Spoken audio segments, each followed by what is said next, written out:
What's up, YouTube? Welcome back to the channel. Today, as you can see, we're filming in a little different location. We're actually in my bedroom right now.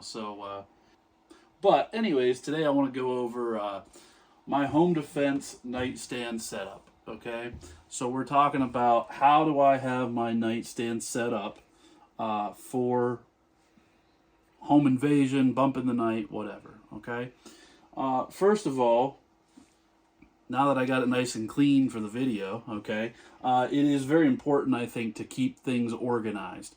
Okay, when you wake up in the middle of the night, at least when I wake up in the middle of the night, I have no clue what's going on, and it takes me like 5 minutes to figure out where I'm at. Okay, but you don't want to have to be rooting through things in the middle of the night. You want to know where stuff's at. So, starting off here, we've got just our plain old Walmart nightstand. The first thing I do every night is I plug my phone in and I put my glasses right on top of my phone, okay? Because just being the way that life is with us, you know, in 2025, everybody knows where your phone is all the time. So I plug my phone in there and I know that my glasses are going to be right on top of my phone all the time because I can't see where the crap. And if I were to try to do anything without my glasses on, it's not going to go well. So keep the glasses on top of the phone so that I'm able to reach over and find those pretty easily. Okay, so that's the first thing. Next, I want to move over here to this tray made by, I think it's Mission First Tactical. I don't know where I got that, just at a local gun shop or something. But nice little tray. It stays in one place, and it just holds all your extra gear, you know, whatever little trinkets you got, EDC items. You're going to see a little bit of redundancy here. You're going to see 3 flashlights on here, and there's a reason for that. First of all, this flashlight is more for like a home invasion or somebody out on the porch or out in the yard or something. This is a Streamlight Polytac. I think it's 500 lumens, rechargeable, and this light's pretty powerful. You know, if I were to have to use it for home defense or whatever, I'd be using that light to go out and search for things at the nighttime because that's the most powerful. I use this probably almost on a daily basis, even when I have to go outside and get the cats in for the night. Okay, so then we got 2 lights over here. These are my 2 EDC lights, or at least 2 of them. This is a Streamlight ProTac. Okay, this is the one that takes like AA batteries and like 2 other kinds of batteries. I think the 123s and maybe a rechargeable. That little light's pretty bright too, so I'll carry that one when I can. Okay, or if I'm going real small, I'll carry the Streamlight Micro Stream, and nothing wrong with that little light. This one is the black version where it doesn't it's on the lowest setting first.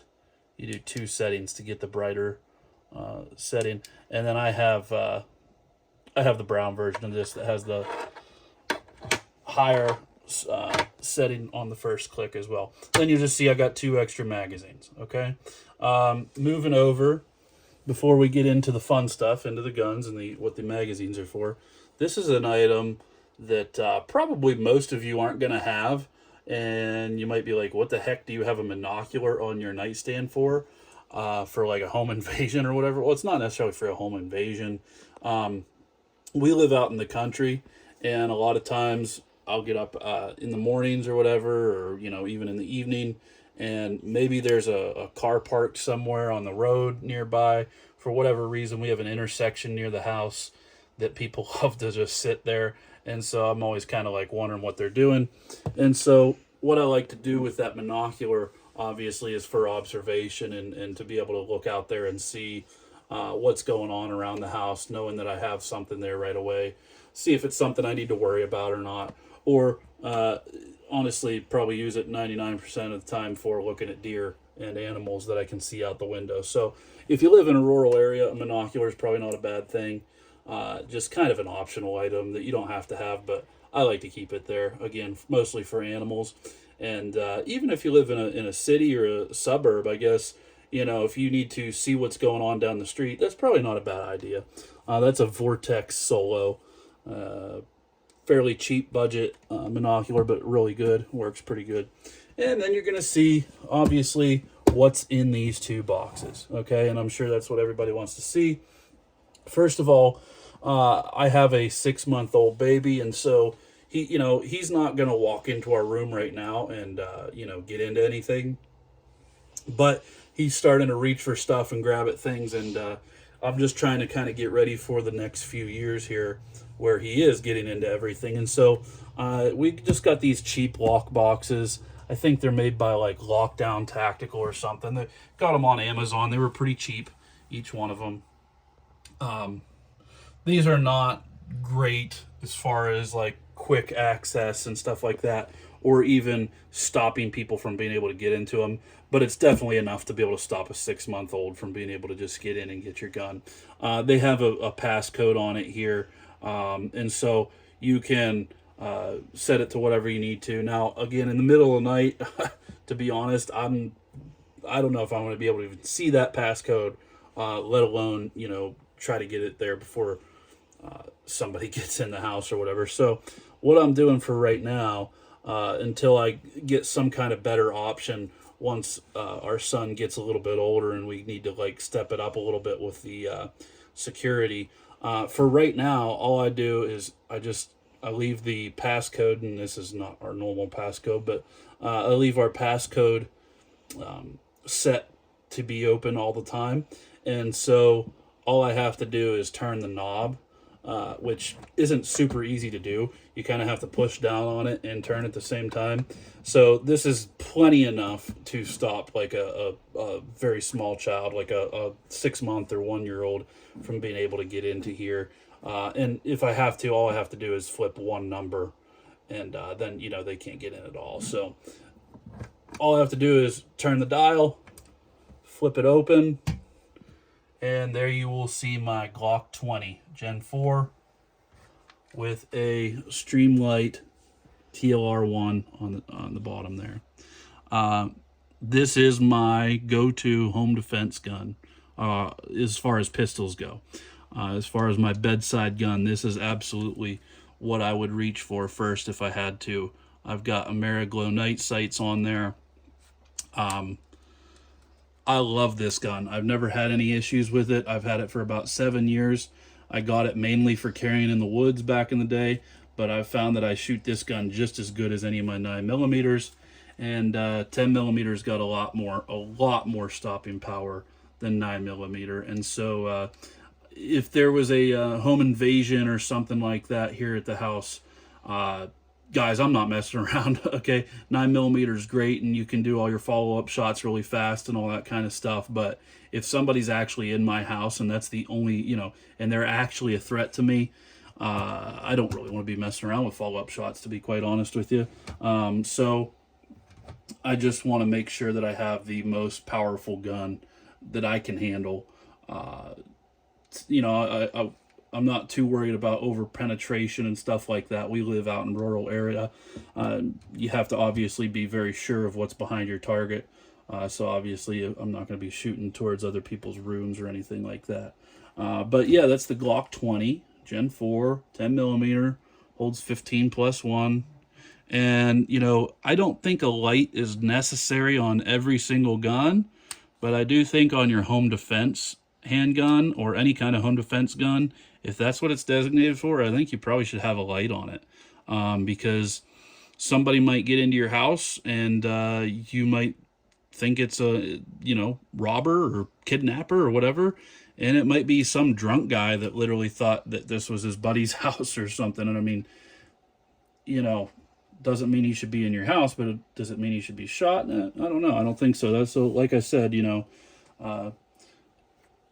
probably a good idea to have a light to be able to identify your target, okay? And so that's the one that's within hand's reach. I can get to that one pretty quickly if I have to.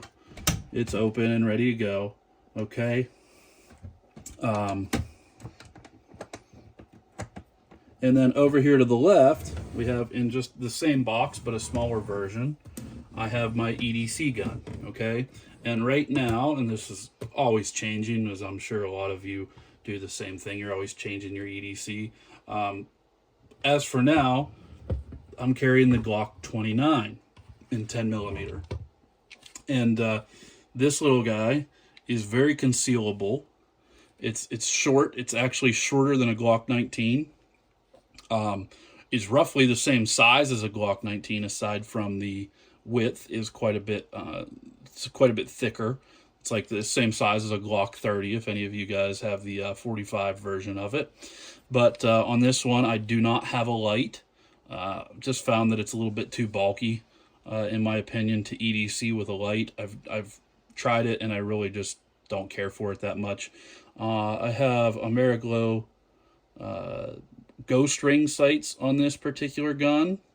I really like them for fast target acquisition.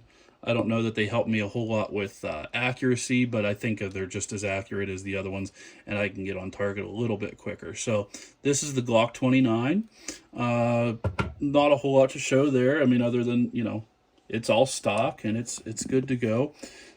When we talk about the Glock 29 and the Glock 20, why I chose to go with these two guns together, the Glock 20 mags will go into the Glock 29, and they take the same caliber, so it helps me streamline things a little bit and make sure that I you know, don't have to keep a whole bunch of different magazines on here.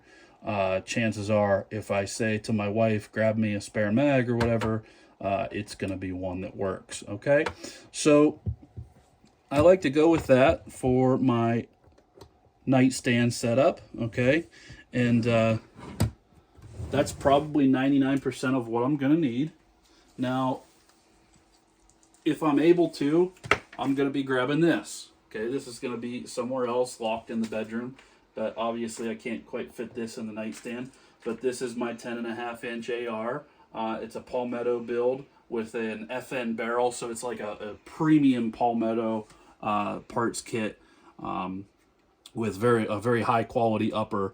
And yeah, this is my go-to home defense pistol, you know, with the pistol brace on here. With this one, I've got a Romeo 5 on it. And what else we got? Ambidextrous charging handle, which is somewhat overrated in my opinion. Hand stop on the front there. Got a sling on it. And then down on the brace, I've got a spare mag carrier with another. That's a great idea on your home defense carbine, is to keep a spare mag on the gun. Because guys, I'm not waking up at midnight and like putting on a chest rig and all that kind of stuff. I'm just grabbing the gun. I might still be in my underwear. Like, it's, you know, you're not going full Rambo at 1 a.m. probably. So keep it simple. Put an extra mag on the stock, and that's gonna take care of pretty much everything that you would ever need. Okay, so that's the nightstand setup. That's what I have here in the bedroom. So anything that's off camera, this is one thing that I keep in the top drawer here, is any spare mags, any extra like knives. I actually don't keep my knives up in here anymore because, again, with the baby. So I keep my knives. Anytime I get a DeSantis holster, which I have a whole bunch of, they come in these nice little clear plastic Ziploc type containers. And I'll keep all my knives in one of those. I'll keep spare mags in there. Same with flashlights. And I'll just keep those in the top drawer of my nightstand. That way, if I'm going out on EDC or whatever, I know they're right there, and that's what I have to grab. So that's one thing that's not that wasn't originally on the nightstand in the video.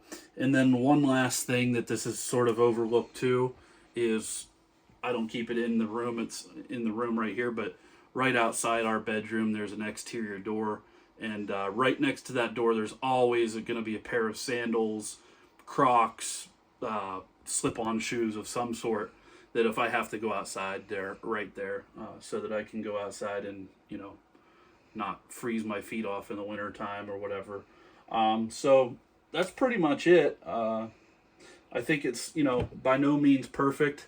And I'm sure in the comments you guys can go ahead and critique me. I'd love some more suggestions, especially on the lock boxes. What do you guys recommend for a good safe? Because I'm going to be in the market for one here. But, you know, what do you guys think? You think 10 millimeter is a little overkill? Do you think too many lights, not enough lights? What do I need? Do I need to add something to this kit to this setup. Should I add some medical on the nightstand? I have, med kits all around the house and in the vehicle, so I don't have one right here on the nightstand. But if you guys think I'm missing anything, maybe like ear protection, for sometimes I would keep a pair of electronic earmuffs back here. Other than that, nothing that I can really think of. I like to keep it simple for the most part. So, but if you guys think of anything, let me know. Leave a comment down below if you like this content. Like and subscribe, and keep blasting.